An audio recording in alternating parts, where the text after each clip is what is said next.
Assalamualaikum dan salam Sarawak Maju Makmur bersama saya Lia Amira Anorigos. Berita utama, Premier Sarawak Datuk Patinggi Tan Sri Dr. Abang Abdul Rahman Zohari Tun Datuk Abang Openg menerima kunjungan hormat delegasi dari Universiti Teknologi Mara UiTM yang diketuai Pengerusi Lembaga Pengarah UiTM Datuk Profesor Emeritus Dr. Raduan Chiros di Wisma Bapa Malaysia pada Khamis. Menurut Datuk Dr. Raduan, beliau telah diberi peluang untuk mendengar rancangan pembangunan jangka pendek dan panjang Kerajaan Sarawak khususnya dalam pembangunan ekonomi dan sosial. Dalam hal ini, jelasnya UiTM sebagai pihak yang melahirkan tenaga kerja menyambut baik perancangan dan apa jua yang dikongsikan oleh Premier Sarawak. Dalam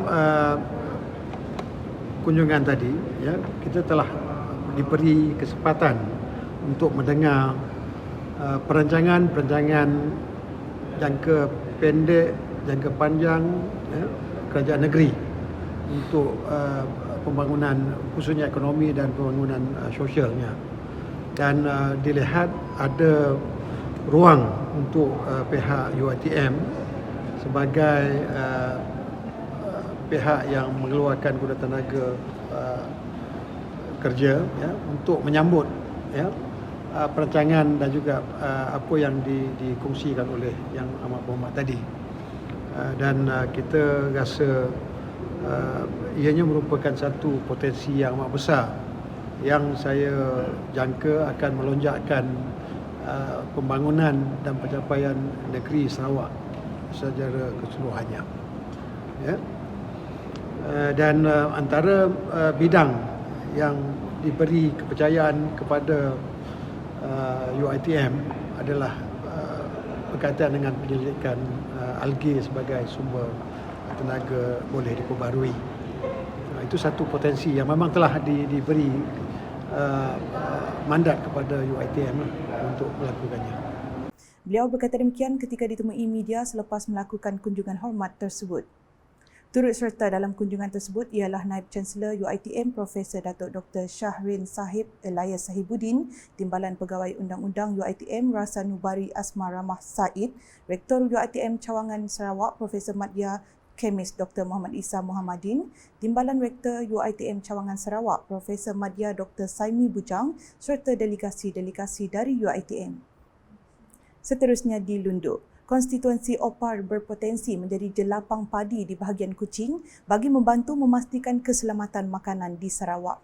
Ke arah itu, Ahli Dewan Undangan Negeri Adun Opar, Billy Sujang memberitahu Agensi Penyelarasan Pembangunan Greater Kuching GKCDA telah mengambil inisiatif untuk membangunkan skim penanaman padi seluas 800 hektar di beberapa buah lokaliti dalam konstituensi Opar.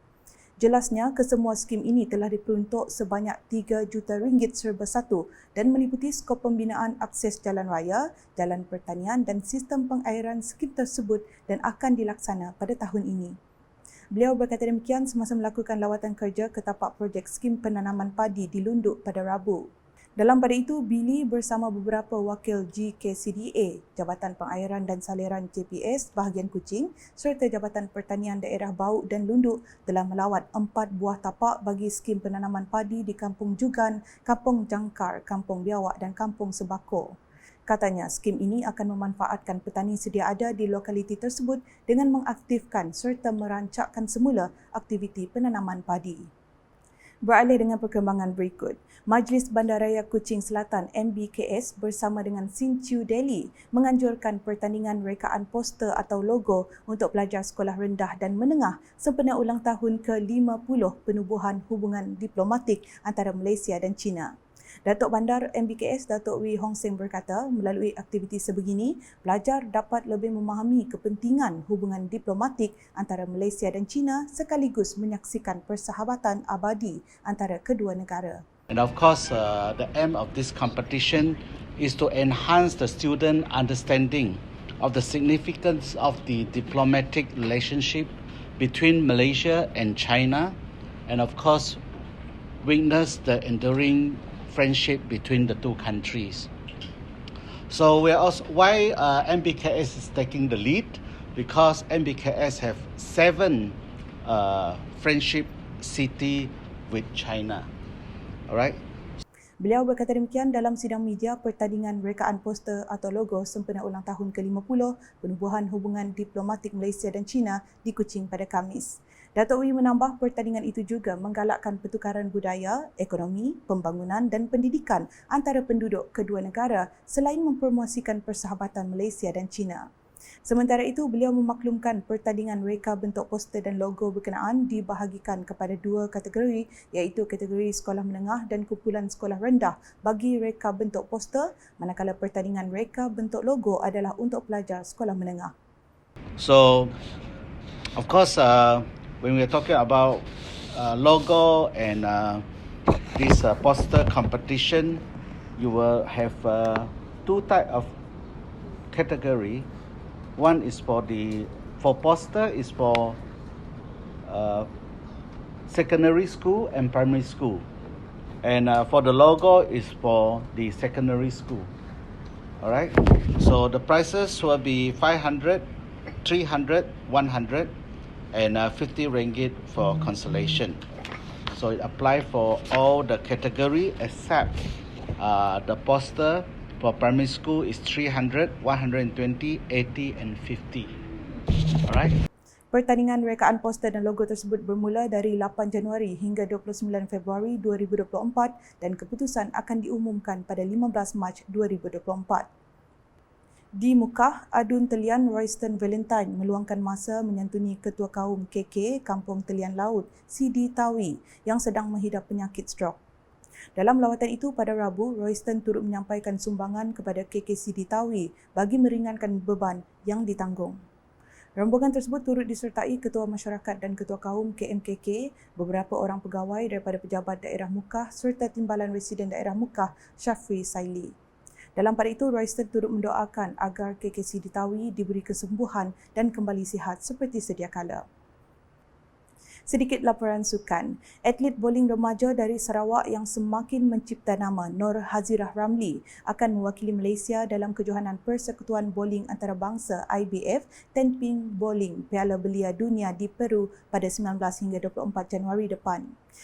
Ketika ditemu ramah baru-baru ini, Nur Hazirah berkata beliau menantikan tahun 2024 dengan segala pengalaman yang telah diperoleh dan melihat ke arah mempertingkatkan lagi diri sebagai seorang atlet.